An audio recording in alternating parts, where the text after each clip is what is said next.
Hello friends, ఎప్పుడైనా మీ ఇంట్లో ఇల్లులు మిగిలిపోతే ఇలా ఒకసారి ట్రై చేయండి.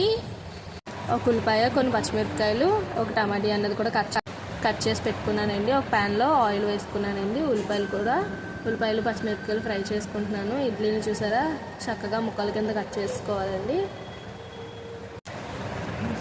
ఇడ్లీని ఇలా ముక్కల కింద చేసుకోవాలి. ఇప్పుడు నేను ఇందులో పోపు దినుసులు కూడా యాడ్ చేసుకుంటున్నానండి. ఇవి బాగా ఫ్రై అవ్వాలి. చూస్తారు కదండి, నేను ఇడ్లీలన్నీ ఇలా ముక్కల కింద చేసేసుకున్నాను. ఫ్రై అయిన దాంట్లో కొంచెం టమాటా కూడా యాడ్ చేసుకున్నానండి. బాగా ఫ్రై అయిపోవాలి. కొంచెం సాల్ట్ వేసుకున్నా, కొంచెం కారం, కొంచెం పసుపు, కొంచెం గరం మసాలా అన్నది కూడా యాడ్ చేసుకున్నాను. ఇది బాగా ఫ్రై అయిపోవాలి.